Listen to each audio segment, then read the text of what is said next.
तो व्यूअर हम लोग मौजूद है सालार सिराज निज़ामानी, जो अहमद का कज़न है और इस इलाके का बहुत बड़ा ज़मींदार है और काश्तकार के बारे में इनको बहुत सारा मालूमात है। तो इनसे इंफॉर्मेशन लेते हैं यहाँ के जो राइस है, चावल है, इनके बारे में कि कौन कौन से चावल यहाँ पर पाए जाते हैं और उसकी क्या किस्में हैं और ये कहाँ कहाँ जो है ना एक्सपोर्ट होते हैं। अभी भाई जो इंटीरियर सिंध है, यहाँ इसको इलाके को हम बोलते हैं लाड़। जी ये एक पूरा जोन है, उसको हम कहते हैं लाड़। यहाँ पे जो बहुत ही ज़्यादा चावल जो काश्त होते हैं उसको हम कहते हैं हाइब्रिड राइस। जी हाइब्रिड राइस मुतारिफ करवाया चाइना ने।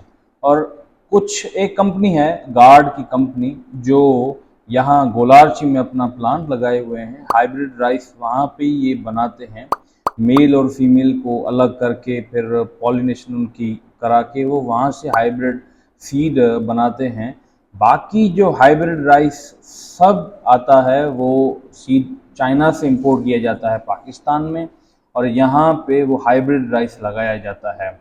ये ऐसे लगाया जाता है कि छोटे से एरिया में इसको हम काश्त करते हैं, पानी दे के छटा होता है। फिर जब थोड़ा बड़ा हो जाता है, तकरीबन 25 to 30 डेज़ का, तो जी हम उसको वहाँ से निकाल कर फिर ट्रांसप्लांट कर देते हैं अपने खेतों में। उनको पहले सीधा गोबर लगा के फिर उसको उडेड़ उडेड़ करके फिर उसको लेज़र लगाते हैं। लेज़र लगाने के बाद एक कल्टीवेटर होता है जो डीप प्लगिंग करता है, उसको ज़मीन को थोड़ा फाड़ देता है, मतलब अंदर जाके। जी तो कुछ दिन इंतज़ार करने के बाद जब नमी ख़त्म हो जाती है, ज़मीन की एवापोरेट हो जाती है, तो हम उसको पानी देके वो सीड जो नर्सरी लगाई होती है हमने जी 25-30 दिन की, उसको हम ट्रांसप्लांट कर देते हैं, ठीक है ना। जी तो उसमें ये होता है कि हम 8 से 10 दिन उसको छोड़ देते हैं।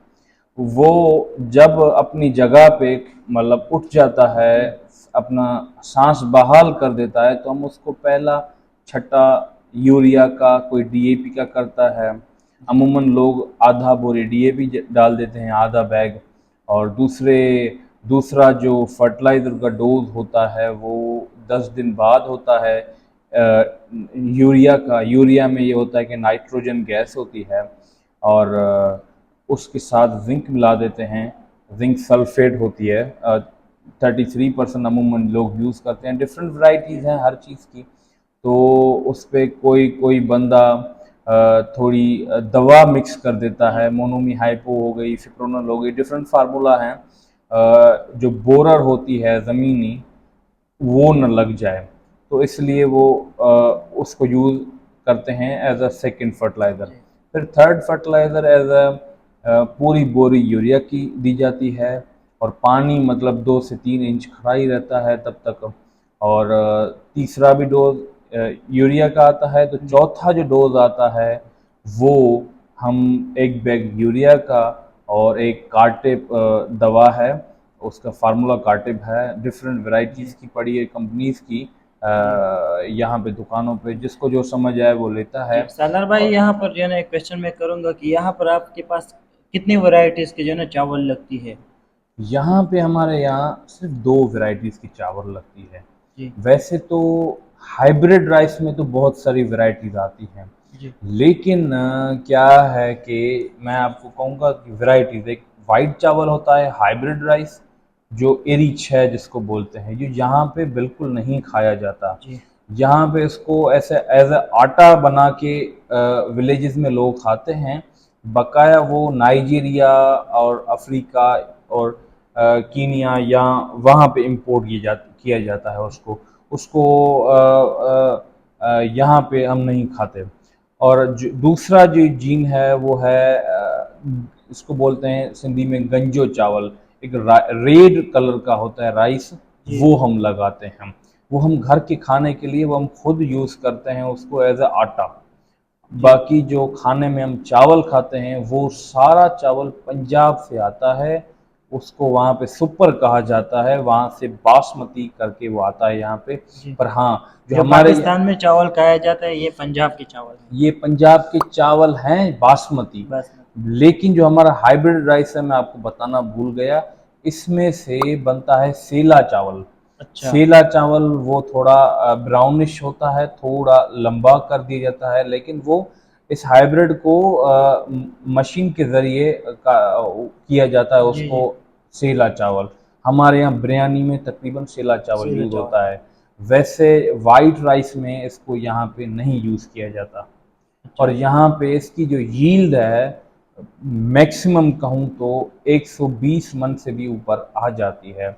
अब डिपेंड करता है ज़मीन पे, खेत के किसान पे, ज़मींदार पे, कौन सा डोज दिया, ज़मीन पे भी डिपेंड करता है।